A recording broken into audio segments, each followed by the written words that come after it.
أعوذ بالله من الشيطان الرجيم. بسم الله الرحمن الرحيم.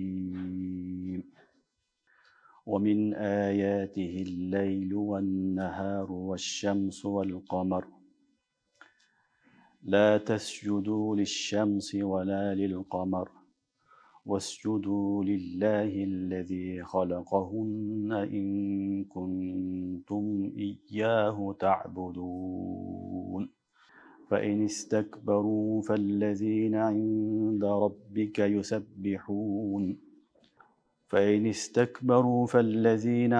ربك يسبحون له بالليل والنهار وهم لا يسأمون. ومن آياته أنك ترى الأرض خاشعة فإذا أنزلنا عليها الماء اهتزت وربت إن الذي أحياها لمحيي الموتى إنه على كل شيء قدير. إن الذين يلحدون في آياتنا لا يخفون علينا أفمن يلقى في النار خير أم من يأتي آمنا يوم القيامة اعملوا ما شئتم إنه بما تعملون بصير. إن الذين كفروا بالذكر لما جاءهم وإنه لكتاب عزيز لا يأتيه الباطل من بين يديه ولا من خلفه تنزيل من حكيم حميد. ما يقال لك إلا ما قد قيل للرسل من قبلك إن ربك لذو مغفرة وذو عقاب أليم. ولو جعلناه قرآنا أعجميا لقالوا لولا فصلت آياته أعجمي وعربي قل هو للذين آمنوا هدى وشفاء والذين لا يؤمنون في آذانهم وقر وهو عليهم عمى أولئك ينادون من مكان بعيد. ولقد آتينا موسى الكتاب فاختلف فيه ولولا كلمة سبقت من ربك لقضي بينهم وإنهم لفي شك منه مريب. من عمل صالحا فلنفسه ومن أساء فعليها وما ربك بظلام للعبيد. آمنت بالله صدق الله العظيم.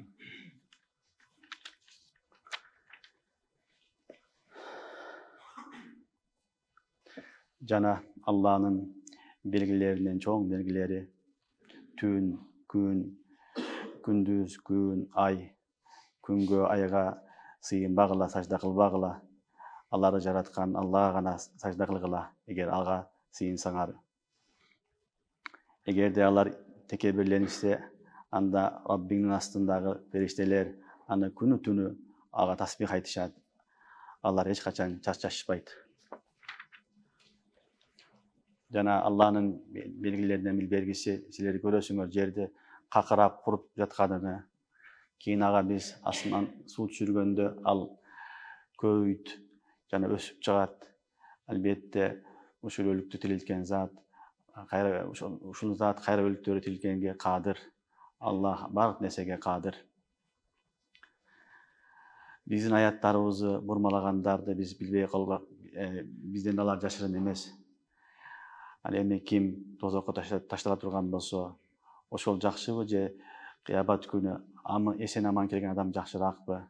Каалаганыңарды кылгыла. Албетте Аллах кылган амалыңардын баарын билип турат.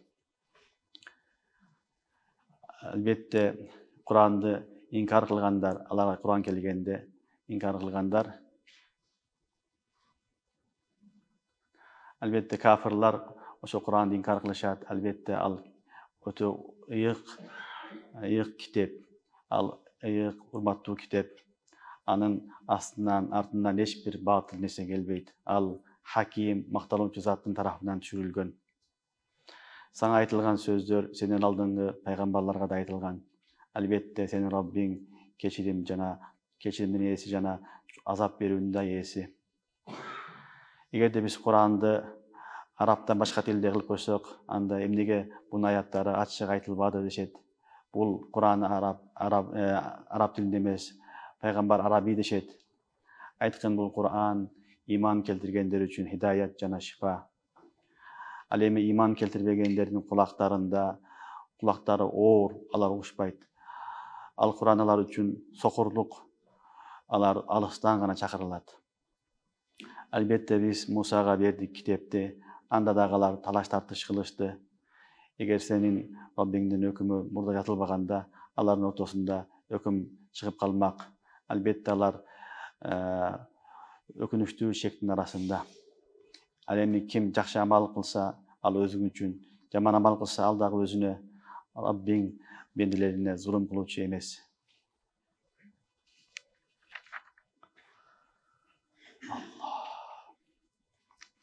Фуссила сүрөсүнүн 38 аятынан 46 аятка чейинки аяттар, 12 аят экен.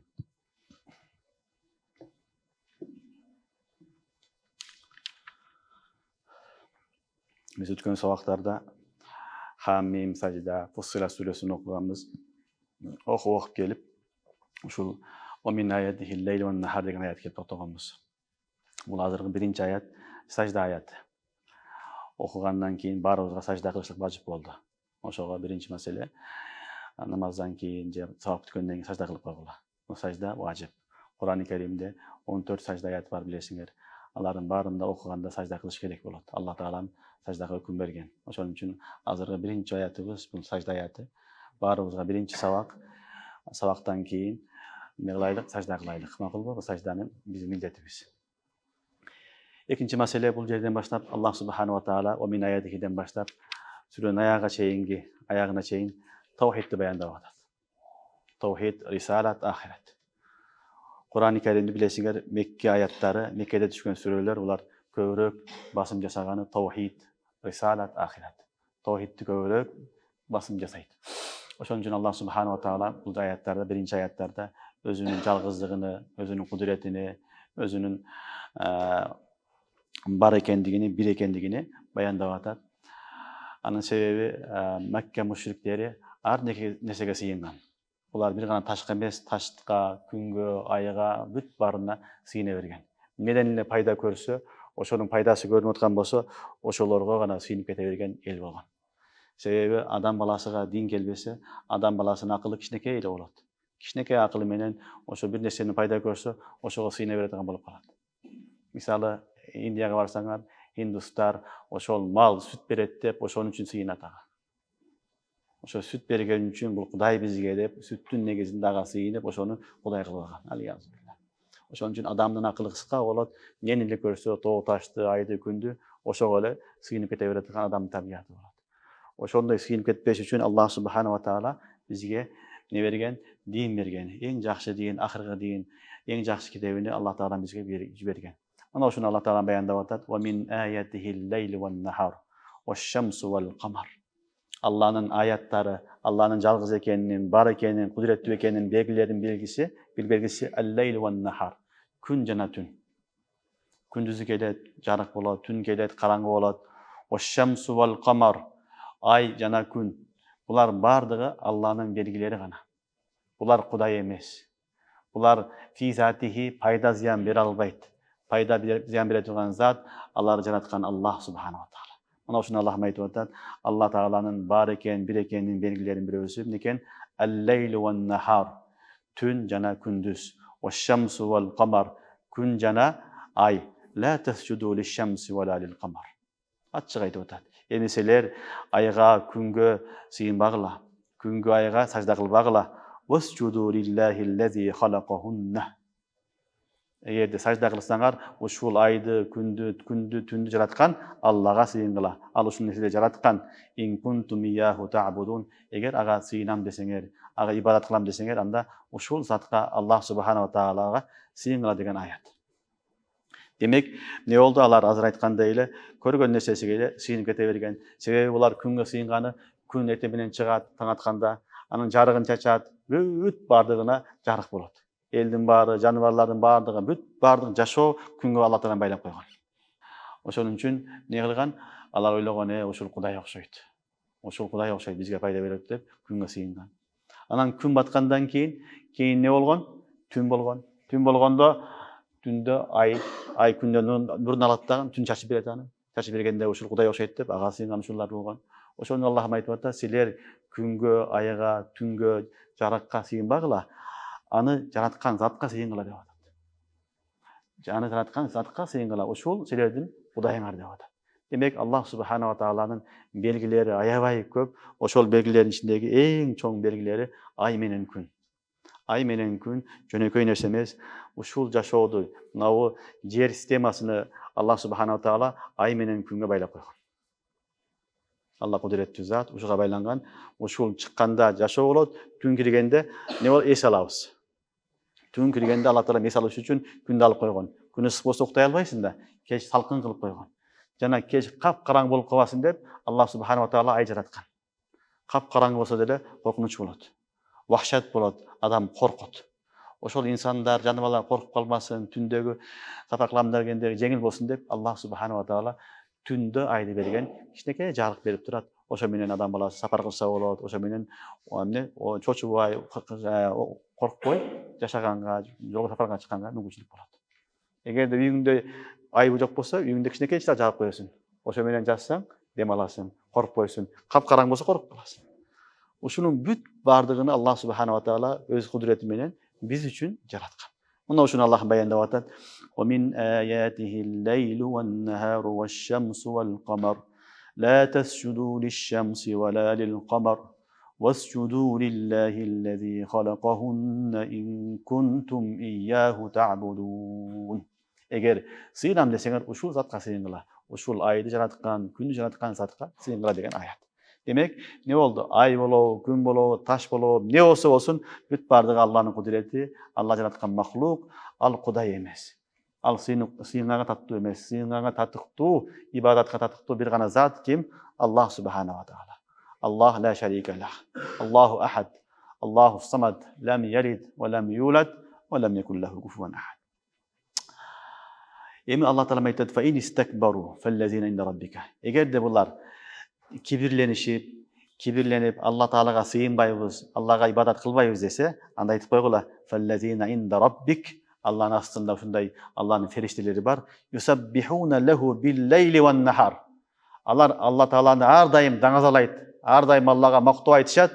Бил-лайли ван-нахар, күнү түнү.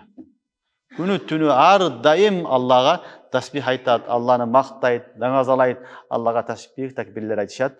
"Вахум ла ясамун." Алар эч качан чарчабайт.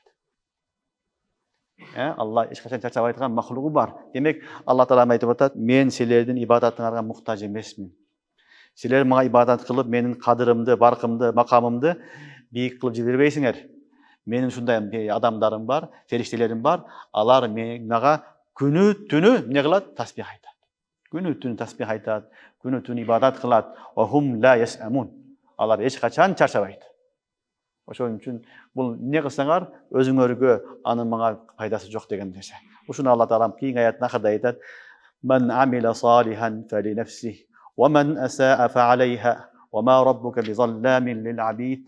Бүгүнкү акыркы аят. Түшүнүңөрбү? Ошон үчүн бул ибадатыбыз менен биз Алла тааланын кадыры баркын жогору кое албайбыз.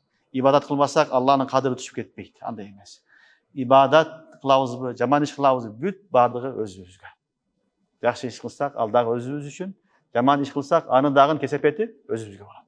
Мына ушуну Аллахым айтып атат: "Фа ин истакбару." Эгер алар ибадат кылбастан, Аллага ширк кылып, Алланы инкар кылып, Аллага ишенбей текебирленсе, фаллазина инда раббик. Раббинин астында ушундай бир махлук бар, фериштелер бар. Юсаббихуна лаху бил-лайли ван-нахар. Алар Алланы ар дайым мактайт, Аллага Ne Allah'a tasbih aytat, takbir aytat, tahlil aytat.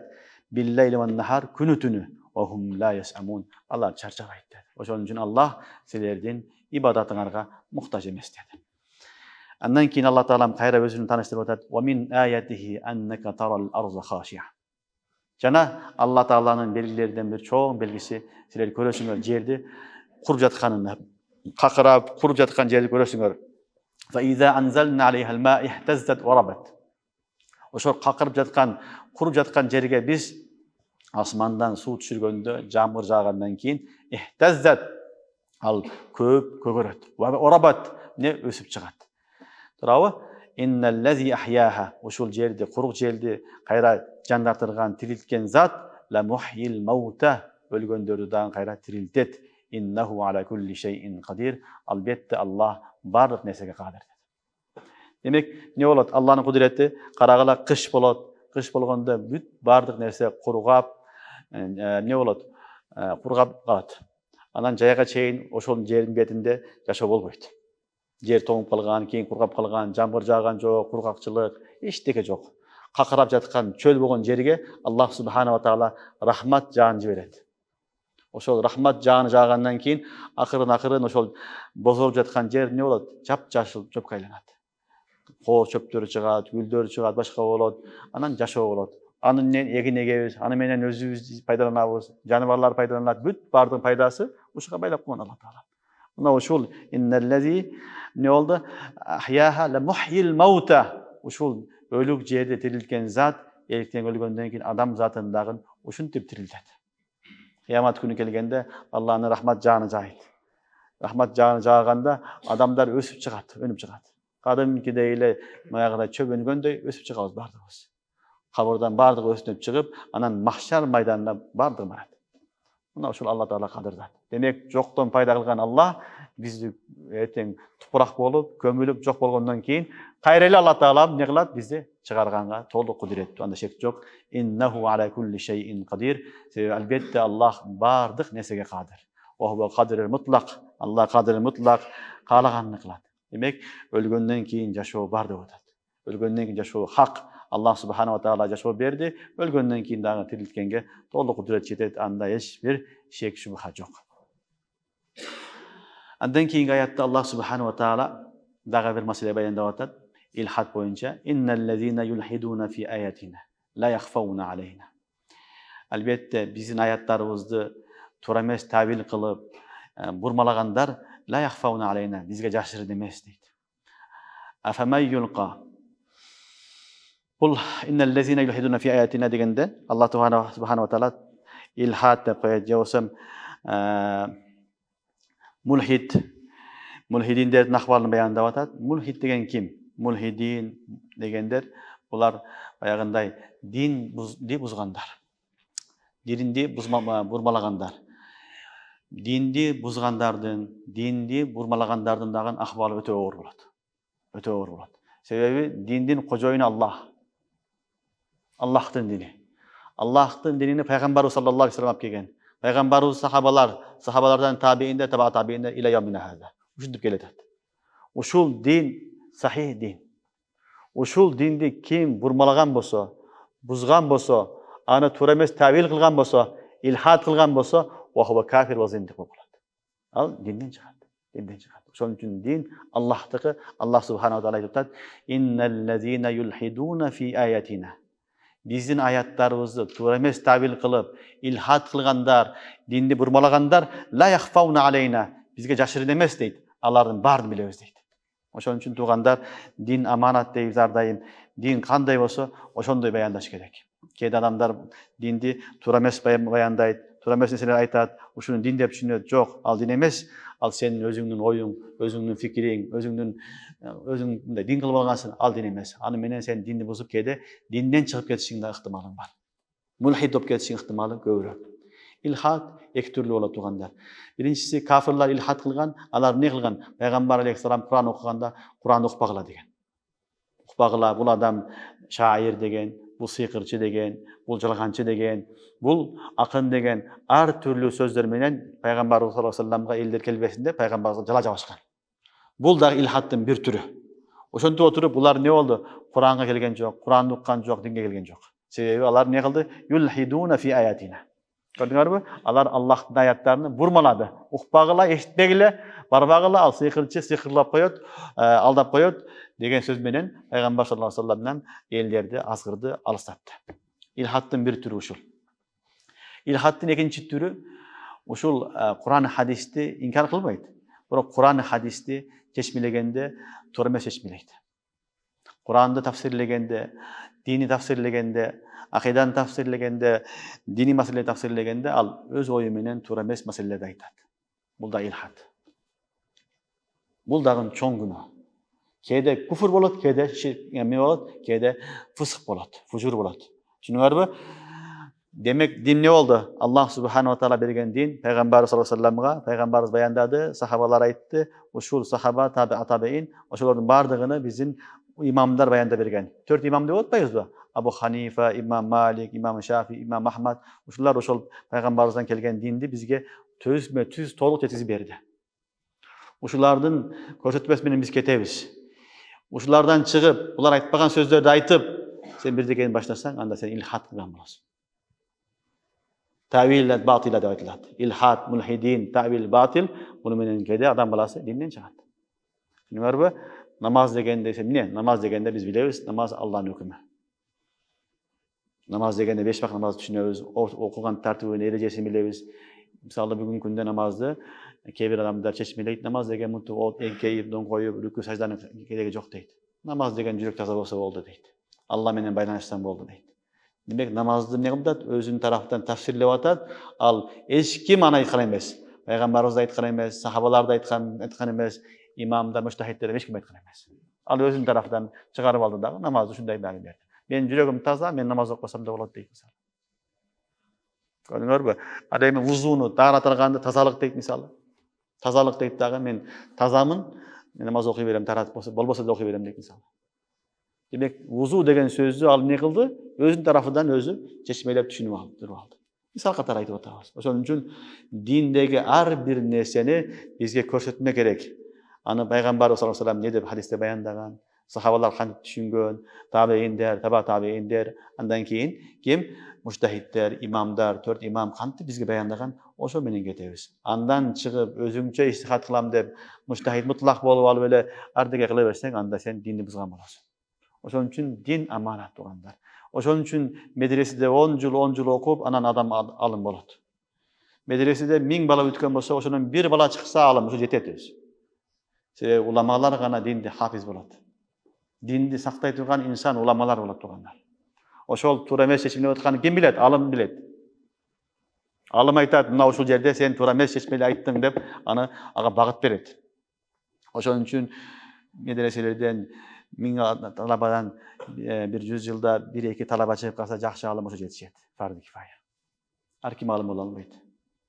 Калгандар иншалла алым деген намга жетет. Ахиретте алымдар менен чогуу болот. Бирок чыныгы раббани алымдар. Валакин куну раббаниин бима кунтум туаллимунал китаб ва бима кунтум тадруsun. Анын үчүн Аллах таала өзү макам берген инсандар болот. Ал 1000 адамдан 1 адам чыкса жетет. Ошол адам ушул чекти сактайт. Алымдар у шариаттын чегин айтып берет. Аша чаппа, чекке келип калдың, кырга келип калдың, эми нар жака барсаң ашып кетесиң деп айтып турат. Алымдын иши ушул. Ошон үчүн дин туугандар аманат, Аллах таала маны уламаларга берген, уламалар ушинтип чегин айтпаса, анда дин бузулат. Ошон үчүн Аллах таала айтты Куранда: "Инналлазина юлхидуна фи аятина ла яхфауна алейна." Көрдүңөрбү? Биздин динибизди бурмалагандар, туура эмес чечмелегендер дагы жашырын эмес. Алардан кабарыбыз бар. Аларды ахиретте жазасын тартат деп атат. Түшүнүңөрбү? Не болду? Кээ бир учурларда балдар табил кылып адам динден чыгат. Мисалы, бизде эреже бар. Ал-мутааввил ла юкаффар. Табил кылган адам кафир дебейбиз. Бирок бул мутлак эмес. Зарурияту дин деген маселе бар акыйдада.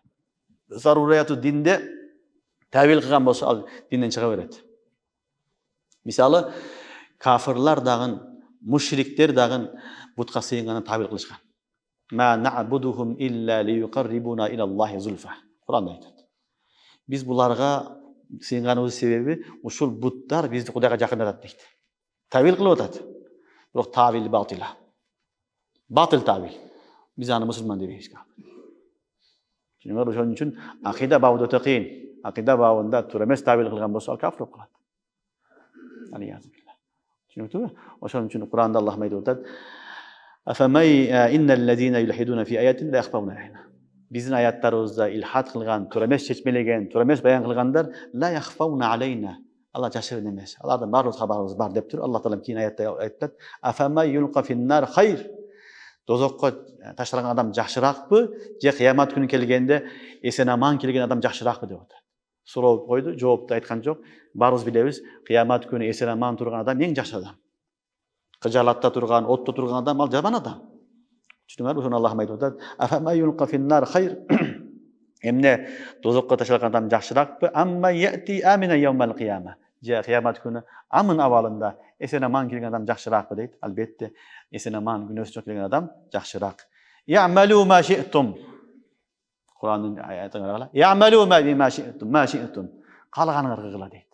Каалаганыңар кыла. Кааласаң жакшы адам бол, мусулман бол, ибадат кыл. Каалаганын кыл. Кааласаң куфр кыл, ширк кыл, билгениңди кыл.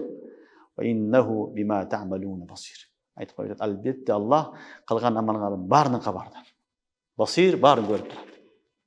Түшүнүңөрбү? Ошон үчүн дүйнөдө Аллах субханаху ва таала эрк берген, тандоо берген, адам каалаганын кылат. Эмнени кылам десе, Аллах таалам ошого жараша асбаптарды мухайя кылып даярдап берет. Жакшы болом десең, жакшы жолду Аллах таалам сага жеңил кылат. Ошого жараша себептерди ачып коет, жолдор ачып коет. Сен жакшы болуп кете бересиң, барган сайын жакшылар менен болосуң, жакшы амалдарың көп болот, жакшыга гана багыттап кете бересиң, багыт. Жаман болом десең, анын дагы жолу ачык. Аллах таалам жамандыктан жолун ачып койгон. Жамандан жаман болуп кете бересиң. Жамандын артынан жамандык болуп кете берет. Буга дагы Аллах таалам мүмкүнчүлүк берип койгон. Ошон үчүн инсанга тандоо берген. Аллах айтат: "Я'малу ма ши'тум." Билгениңерди кылгыла. Бирок билип койгула: "Иннаху бима та'малуна басир." Кылган амалыңардын баарын Аллах көрүп, билип турат. Түшүнүңөрбү? Ошон үчүн Аллах субханаху ва таала жаратып бизге тандоо берген. Ошо тандоого жараша Аллах таалам сага жолун ача берет, себептерди кое берет. Албетте, жакшылык амал кылсаң, анда Аллахтын ыраазылыгын табасың, бейишке киресиң. Жаман амал болсо, кылган болсоң, Аллах сактасын, анда күфүр болсо дозок болот, күфүр болбосо жазасын алгандан кийин анан бейиште киресиң. Ага чейин дозокто каласың. Алиязбилла. Ошон үчүн туугандар, Аллах субханаху ва таала бул дүйнөнү сыноо үчүн жараткан деген ушул сыноо. Каалаганыңды кыл, каалаган жагын карасаң, ошол жактын эки жактын эшигин Аллах таалам ачып койгон.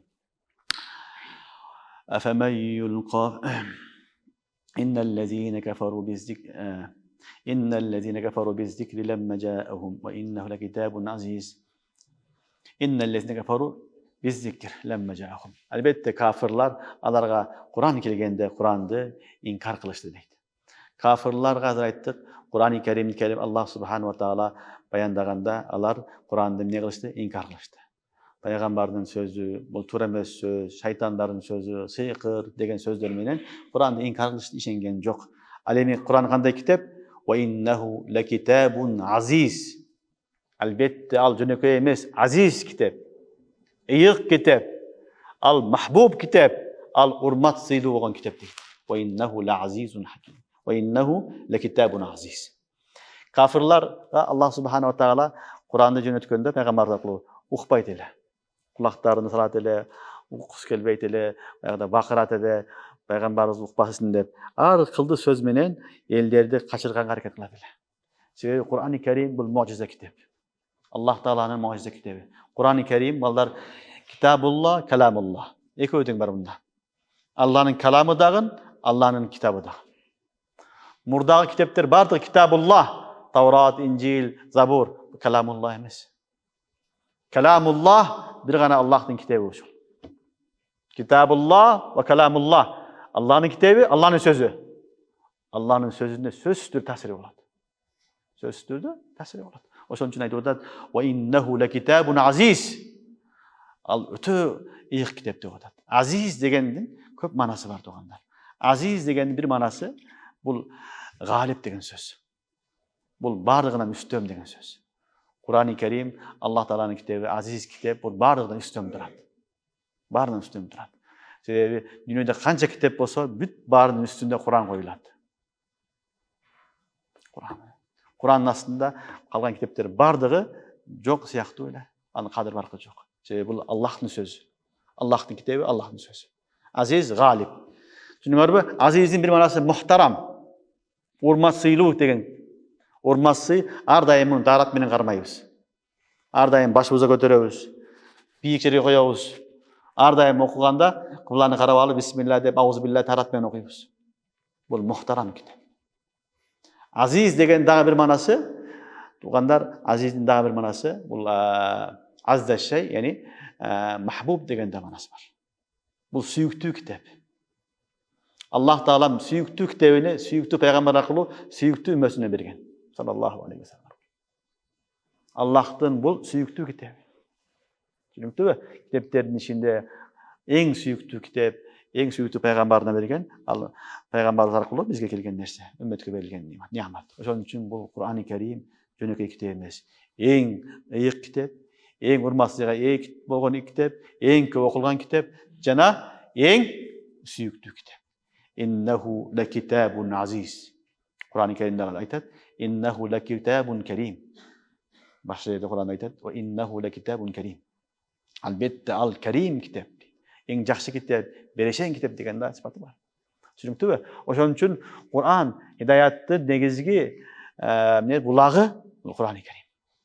Хидаяттын негизги булагы Кур'ани Карим. Ким Кур'анды окуп деле хидаятка келбесе, Алла сактасын, бул эң жаман нерсе. Ошон үчүн хидаяттын китеби, эң жакшы китеп бул некен? Аллахтын китеби Кур'ани Карим. Ва иннаху лакитабун азиз. Ушул азиз болгон китепти алар уккан жок, инкар кылышты. Ал китеп кандай китеп? Ла я'тихил батил мин байни ядайхи ва ла мин халфихи. Танзилу мин хакимин хамид. Анын астынан артынан батыл, караңгылык, жамандык келбейт дейт. Себеби ал хаким болгон, данышман болгон, макталган заттын тарафынан түшүрүлгөн китеп. Ла я'тихил батил мин байни ядайхи. Мин байни ядайхи астынан деген сөз. Эч качан Кур'ани Каримге каршы чыгарган эмес эч ким. Түзмө-түз мин байни ядайхи түзмө-түз келип өз заманында дагы эч ким Кур'ан жеңе алган эмес, жеңе албайт. Түшүнүңөрбү? Арабтар шаир болгон, өтө мыкты акын болгон, чечен болгон сөзгө, бирок Кур'ани Каримдин бир аятыга жараган эмес, бир аят алып келе алган эмес. Кур'ан мени чакырган аларды. Кегиле спортлошобуз деген, кегиле. Биринчи бир сүрө деген, кийин 10 аят деген. Андан бир аят алып келе ала түшүрүп келген келип. Бир аят алып келе деген, бир аят алып келе алган эмес. Болбосо дүйнөдөгү эң кыйын эл болгон араб деген сөздүн өзү, булар эң бул кыйын баягы өзүнүн ичидегини толук баяндаган чечен эл болгон сөзгө. Алар өзүнөн башканын баарын ажам деген. Биз ажам деп айтат, билесиңерби? Ажам деген сүйлөбөйт, дудук деген сөз. Сүйлөбөйт деген сөз. Биз канча кыйын болсок да алардын астында ажамбыз. Сүйлөбөгөн, сөз билбеген адамбыз. Ушунчалык өздөрүнүн сөзүнө, байлыгына ишенген, ынанган кыйын адамдар болгон. Ошол элди Аллах чакырып атат, келгиле Куранга окшогон бир аят алып келгиле деген, бир аят алып келе алган эмес. Алып келе албайт. Себеби Куран Аллах айтат, ла я'тихил батил мин байни ядайхи. Ага каршы батыл каршы тура албайт деген. Эч качан тура албайт. Вала мин халфихи. Артынан да келе албайт деген. Кыяматка чейин Куранды сындырам, жок кылам, Курандан жакшыраак китеп жазам деген мүмкүн эмес. Ла я'тихил батил мин байни ядайхи вала мин халфихи. Кыяматка чейин дагы артынан дагы эч качан келбейт. Албетте тавил батыл кылган болсо кылгандар болот, батыл тавиллерди. Бирок уламалар аларды айтат, сен зиндик болдуң, сен мулхид болдуң, сен динден чыктың деп анын жолун коюп турат, айтып турат. Түшүнүңөрбү? Себеби Кур'ани Каримди эч ким жеңе албай, жеңиш да мүмкүн эмес. Ошол заманда дагы ага каршы чыга алган эмес. Валая мин халфихи, артынан дагы каршы чыга албайт, аны жеңе албайт, батылга жакындай албайт. Себеби танзилун мин хакимин хамид. Бул жөнөкөй китеп эмес. Аны хаким зат, данышман зат, хамид болгон зат, мактоого татыктуу болгон зат түшүргөн. Кадыры мутлак зат түшүргөн. Ошон үчүн бул Курандын астыга батыл жакындай албайт. Куран ла я'тихил батил мин байни ядайхи ва ла мин халфихи танзилун мин хакимин хамид. Түшүнүңөрбү? Ошондой китеп ага эч качан каршы чыга албайт. Астынан дагы, артынан дагы ал танзилун мин хакимин хамид. Ал maqtalangan zat bolgan, danışman zat bolgan Allah subhanahu wa ta'alanın tarafından düşürülgen.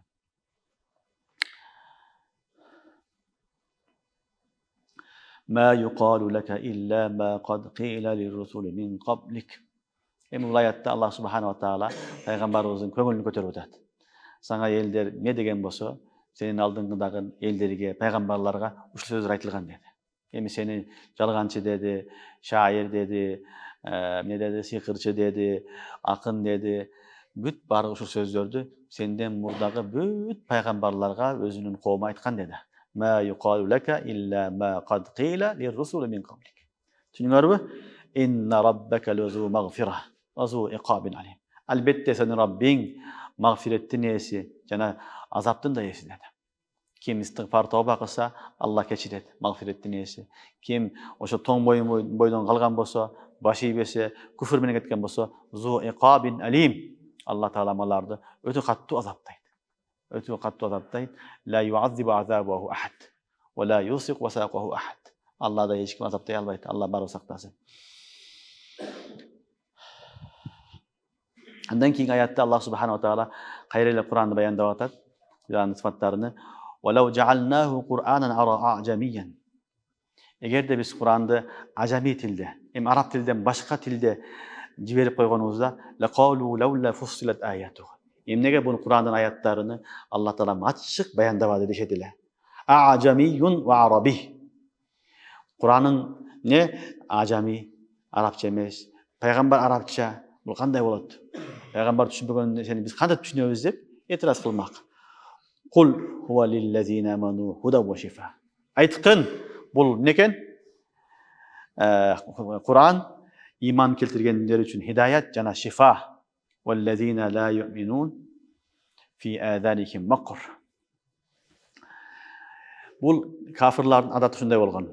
Kafirler keýde aytat ele sen Kur'an-ı Kerim'de sen özüň tokup algansın, Arapsın, bul da Arap. Oşon üçin başka tilde bolsa biz şemdekmiz deydiler. Sen Arapsın, başka tilde Allah Taala bayandaganda bul Hudaýdyň sözü eken, bul al sözü bilbeyt, Hudaýdyň sözü eken de biz şemdekmiz deydi. Oşol uçurda Allah aytkanday bolup biz ne kılsak deyip, ajami tilde Kur'an düşünüp koysak, anda da ekinçi etiraz kılışat.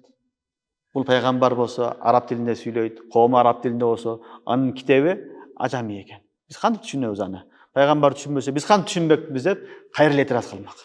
Düşünüňärmi? Muna uşunu Allah Taala aýtyp atat. وَلَوْ جَعَلْنَاهُ قُرْآنًا عَجَمِيًّا. Eger de Kur'an'da biz ajami kılıp koysak, Arabi emes, başka tilde kılıp koysak, ne deydiler? لَقَالُوا لَوْلَا فُصِّلَتْ آيَاتُهُ. Nege bu ayatlarını keňi Allah bayandabady, keňi bayandabady dep etiraz kılışat. Acamiyyun ve arabi. Eger de biz Kur'an'da ajami kılıp durup, peygamber Arabi kılıp koysak, anda bu Kur'an'ın ajami, peygamber Arabi dep da etiraz kılmak. Sen aytqın, kul huve lillezine amanu huda ve şifa. Aytqın bul Kur'an Arap dilinde. Peygamber de Arap dilinde. Sebebi Arap dili Allah tandap algan en bay, en negizgi til. Emi bul Kur'an Arap dilinde bolgan menen birgelikde ve huve neken? Bul hidayet jana şifa, şifa dep aytqın. Hidayet jana şifa. Kur'an'ın iki sıfatını aytып atat. Birinci hidayet. Oşon üçin Araplar janagy ihlas menen ukkanda iman keltirgen bardygy. İman keltirmeyince çara yok. Sebebi Arap dilini düşüngen adamga bul bilet, bul adamın sözü emes. Peygamber sözü emes, Allah'ın sözü ekendigini anyk bilet, iman keltirmey koy albayt. Çarası yok başka. Oşon üçin bul hidayet kitaby. Demek hidayatyň en çoň kitaby neken? Kur'an. Bugün Kur'an taşlap koyup hidayet tabam degenler adaşat. Kur'an'ı yok degenler adaşat. Kur'an sabakty okusu degenler adaşat dugandar. Koýgula. Kede bir yerde Kur'an sabak bolat, ekinci yerde başka sabak bolat, je biri bayan kılıp atkan bolat. Kur'an'ı birinci okuş gerek. Hidayatyň kitaby uşul. Çünkü oşon üçin birinci orunda Kur'an'ın kitaby. Allah'ın kitaby. Uşun bardyk daýardyk şu Kur'an üçin. 7 yıl, 8 yıl ne okuýsaňar, şu Kur'an üçin okuýsaňar. İlim darasaňar, uşuga jeteýin dep okuýsaňar. Oşon üçin asl şul. Ummul ulum Kur'an. Muna şunu aýtdy. Kul huve lillezine amanu hudan. Gördüňärmi? Bul Kur'an neken? İman keltirgenler üçin hidayet birincisi. İkincisi şifa. Bu şifa kitaby. Allah taraftan bergen şifa. Kur'an-ı Kerim hakikatta şifa tugandar. Бұл кітап шифа рухани, жисмани дагы. Рухани шифа эмне? Күфр, ширк менен ооругандарға, мунафиктик менен ооругандарға шифа болот. Куран аркылуу алар шифа таап иман келтирет. Мунафик болсо тооба кылат, кафир болсо ширк кылса ширктен тооба кылат. Бул дагы шифа. Ошону рухани оорудан куткарып атат. Ошондой эле ахлак разила, адамдын ички дүйнөсүндөгү жаман оорулар болот. Рухани оорулар. Ошол рухани ооруларга дагы шифа Кур'ан-ы Карим. Көрө албастык, кибир, хуббу дүния, хуббу мал, хуббу жах, хасад, толтура адамдын терс оорулары бар, руханият оорулары, рух оорuytуган. Ушулардын баарына дагы шифа Кур'ан-ы Карим. Куранды түшүнүп окуйдуган болсо, Аллах субханаху ва таала сөзсүз түрдө ал адамга шифа берет. Кул хува лиллазина аману худан ва шифа. Көрдүңөрбү? Бул шифа китеп. Рухани оорулардын баарына шифа, анда шек жок. Ошондой эле Кур'ан-ы Карим жисмани ооруларга да шифа. Кээ бир оорулар болот, жисмани болот. Ага дары пайда бербейт. Доктор пайда бербейт. Ага Кур'ан шифа берет. Мисалы, көз тийген. Көз тийсе, аны докторго барсаң, мына дарыны ичсең, жакшы болуп каласың, көз чыгып кетет дебейт. Көз тийген болсо, ал эмне кыласың? Аны шифа аяттар менен дарылайсың. Кур'ан менен дарылайсың, дем саласың, шифа болот. Кээ бир учурларда оору болот, ага дары да ичиш керек болот. Ошол дары менен кошо дагы ага жардам катары дем да салынат. Бул дагы шифа. Кээ бир оорулар болот, дем салып эле койсоң жакшы болуп кетет, бирок кээ бир ооруларга дары да ичиш керек болот. Дары да ичесиң, пайгамбарыбыздын сүннөтү, дин талабы деп, артынан дем да саласың. Бул шифа болот. Ошон үчүн Кур'ан-ы Карим ушундай китеп, шифа китеп бул.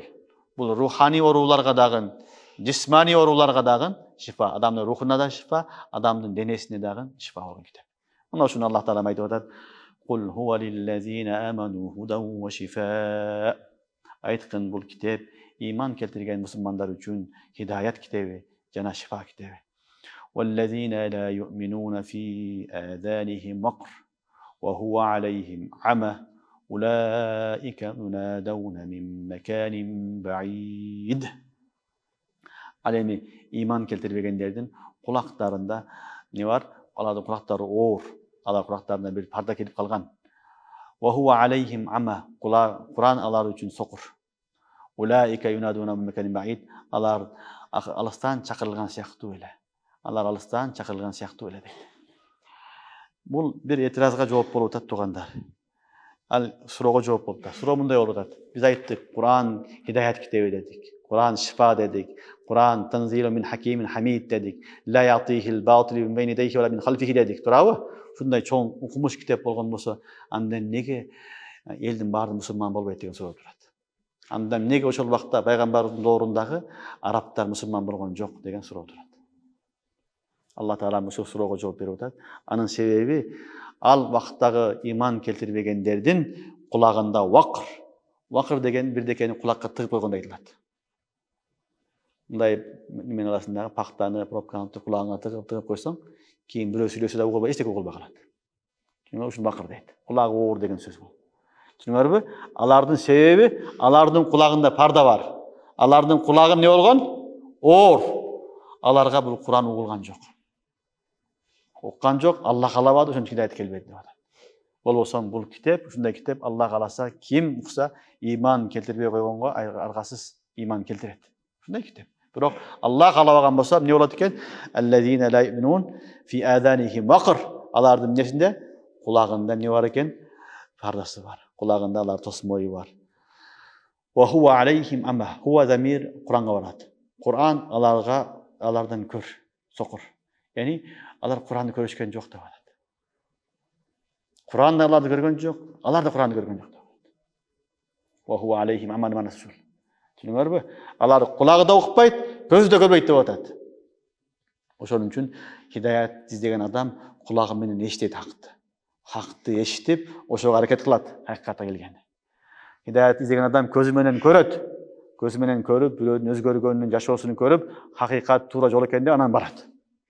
Эки нерсе бар да, кулак же көз. Алла таалам булардын кулагын да алып койду, көзүн да алып койду. Булардын кулагы хакыйкатты укпайт, Булардын көзү акыйкатты көрбөйт. Эң жаман нерсе. Көзүнө парда тосу деген ушул. Көзүнүн майбасы деген ушул. Алла сактасын, ушуну айтып атат. Ва хува алейхим ама. Ал Кур'ан алар үчүн сокур. Ал көрбөйт. Алар Кур'ан көрбөйт, алар да Кур'ан көрүшпөйт. Алардын көздөрү сокур. Улаика юнадауна мин маканин баид. Алар мисалы, аларды алыстан чакырган сыяктуу деп атат. Арабтарда юнадауна мин маканин баид, юнадауна мин маканин кариб деп бул ислах бар, мухавара бар. Бул деген сөз жакында сүйлөшсөң, бирок сөзүн кабыл кылса, ошону жакындан чакыр деген сөз болот. Бирок кабыл кылбаса, алыстан чакыр деген сөз болот. Мисалы, мен бу жерде сабак берип атам, бирөө жолдо жүргөн болсо, ал эмне сөзүмдү укпайт да, түшүнбөйт да. Жакын отурган адам түшүнөт, алыста түшүнбөйт. Ушул маанасында Кур'ан айтып атат, алардын мисалы ушундай, юнадауна мин маканин баид. Аларга алыстан эле чакырган сыяктуу болуп атат. Алар эчтекени уккан да жок, эчтекени көргөн да жок, эчтекени түшүнгөн да жок. Түшүнүңөрбү? Ошон үчүн кулактагы ачып жүрүш керек. Кулак коюп, жакшы сөздү угуп, ошого амал кылганга аракет кылыш керек. Жана мынау көз менен акыйкатты көрүш керек. Акыйкатты көрүп, ынандыш керек. Алла субханала тағала бул көз, кулак нематтарын бекер берген эмес. Бул хидаяттын бул ачкычтары. Ушулар аркылуу хидаят келет. Хидаяттын чоң ачкычыбыз мына ушул Курак. Канча көп уксаң, ошончолук көп билим аласың. Ошончолук көп маалымат аласың. Ошон үчүн кулак менен көз немат. Айтып аларда Алла Таала айтпады, алар ушундай адамдар, алардын кулактары оор, алар угушпайт, жана алардын ва хува алейхим ама, аларга Кур'ан көрбөйт, алар да Кур'ан көрбөйт. Улаика юнадауна мин маканин баид. Алар алыстан эле чакырылган адам сыяктуу дейт. Андан кийин Аллах субханала тағала пайгамбарыбызга таслия катары дагы айтып атат: "Ва лакад атайна Мусал китаб." Сенин алдын Муса алейхиссаламга дагы китеп бергенбиз дейт. Муса алейхиссаламга Тауратты Алла берген. Фахтурифа фих. Анда дагы талаш тартыштар болду. Иман келтиргендер болду, иман келтирбегендер болду. Валаула калиматун сабакат мин раббик лакузия бейнахум. Эгерде сенин Раббиң тарафынан бир өкүм чыгып калбаганда, анда Алла Таала лакузия бейнахум, алардын ортосундагы өкүмдү мен чечип коймокмун деп атат. Яни Аллах субханала тағала не кылган? Мен бул дүйнөдө жазаны тез бербеймин деп айтып койгон. Алла Таала бул дүйнөдө жаза бербейт. Кылган нерсеңдин жазасын ахиретте аласың. Дүнө ушундай. Ушуну айтат: "Валаула калимат сабакат мин раббик." Раббиң тарафтан жазылган сөз ушул. Ошон үчүн ким бул дүйнөдө кандай кааласа жашай берет. Мусулман да жашай берет, кафир да жашай берет. Кафир да билгенин кылат. Путка сыйынат, башкасын кылат, уурулдук кылат, зулум кылат, зына кылат, адам өлтүрөт, билгенин кылат, Алла Таала жазалабайт. Жаза ахиретте. Жаза ахиретте. Мусулман да Аллага сыйынат. Намаз окуйт, ачка калат, кыйналат, хажга барат, умра кылат, дават кылат, Кур'ан окуйт, китап окуйт, халалдан табамдайт, балдарын багат, иштейт, башка кылат, ахиретте берет. Намаз окуп эле, салам берип эле күтө бербек эле, рызкын мындай кессин, бактым ачылып кетсин, ишим жүрүшүп кетсин, жок. Ибадат кыласың сен, болду. Алла кааласа берет, кааласа бербейт. Ал кылган ибадатыңды соогун ахиретте аласың. Бул Алла Тааланын сүннат тарикасы. Сүннатуллах. Алланын сүннат тарикасы ушундай. Ким не кылса кылат, бул дүйнөдө кыла берет бардыгын. Эсеп китеп күн ахирет. Ахиретте анан Алла Таала вамтазул яума айюхал мужримун дейт. Эми ошол жерде бөлүнөт эми. Мужримдер, мужрим эместер, ак, кара, жакшы, имандуу, имансыз, анан бөлүнөт. Ага чейин вакыт берилет. Вакыт берилет. Себеби Алла Таалам вакыт бергенди жакшы көрөт. Эмнеге? Эртең кыямат күнү келгенде кафирлар айтат да: "Я Алла, бизге мөөнөт бербедиң. Мөөнөт бергенде иман келтирет элек, тоба кылат элек" дейт. Ошон үчүн Алла Таала мөөнөт берип кетет. Азап берип, жамандык кылса эле ошол заматта Алла Таала азап берип жок кылып бербейт. Мөөнөт берет. Бул мени адашты, мени таап келер, тоба кылар деп Алла мөөнөт берет. Ахыры тагдыры жок болуп өлүп калгандан кийин эми азапта калат. Мына ушуну Аллах айтып атат: "Валаула калиматун сабакат мин раббик лакузия бейнахум." Раббиңдин баягы сөзү сүннөт тарикасы жазылып калбаганда, лакузия бейнахум, алар ихтилаф кылганда ошол заматта аларга азап болуп, эмне маселе хал болуп чечилип калмак. Ва иннахум лафи шаккин минху муриб. Албетте алар ал күндөн же кыямат күнүнөн лафи шаккин минху, шекте, муриб, яни кыжалат шекте дейт. Алар шекте, Kur'an çin ele beken, peygamber çin ele beken dep şeklenet. Al şekdagi murib, alar kıjaratıladi. Kıjaratıladi. Düşünüңөрбү? Alar ne şekte de bolat, kıjaratda boluşat. Demek bu hakikat ушундай нерсе, hakikat kelgende Allah Taala ne kılat? Alarga şek salat жүрөгөн. Şek, kıjaratçılık ahırı imanга alıp kelет. Eger Allah Taala kıjarat salmagan bolsa, bu jaman nerse. Anda iman gelbeydi. Kılgan nersesine ökünüp atat, şeklenip atat, kıjaratçılık da var. Şunday bolup kalsam ne bolot? Kuday bar bolup kalsam ne bolot?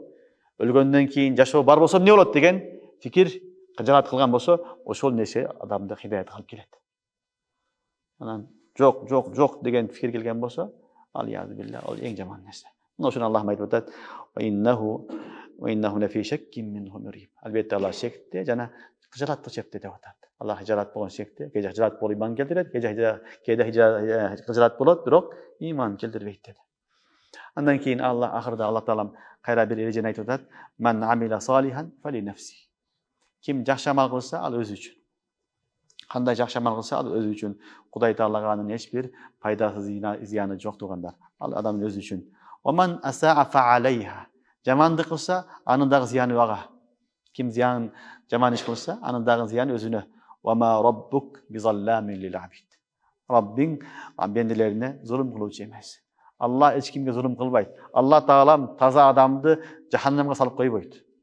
Allah Taalam ne kılat? Atlettü zat. Taza olsa oşoga jaraşa sıylayt. Jaman adam olsa oşoga jaraşa cazasını berет. Düşünüңөрбү? Allah Taalam eç kaçan kara adamdı ak kılıp koyboyt, ak adamdı kara kılıp koyboyt. Har kim kılgan amalının nesini cazasını tartat. Kılgan amalının gana jakşılığını göröt, jamandыгын göröt. Ошону айтып атат Allah Taalam: "Man amila salihan fali nafsi. Wa man asaa fa aleyha."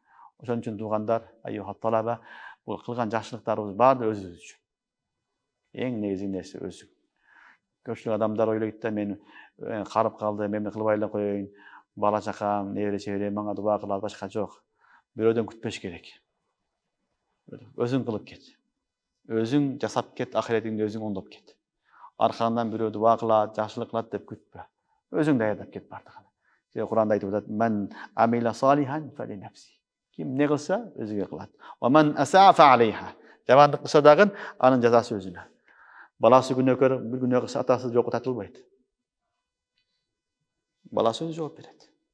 Kızı günö kılsa apası tartılbaydı. Kızı özü cevap beredi. مَنْ أَسَعَ فَعَلَيْهَا. Gördüңөрбү? Kim ne jamanlık kılgan bolsa, anın ziyanı dagın aga bolat. وَمَا رَبُّكَ بِظَلَّامٍ لِلْعَبِيدِ. Rabbin hiç kaçan bendilerine zulüm kılıcı emes deydi. Allah Subhanahu wa Taala barımızın imanımızı bekem kılsın, adaştırıp koyup olsun. Jana jakşı amaldарды көп kılgan Allah tawfik bersin. Subhanakallahumma bihamdika, eşhedü en la ilahe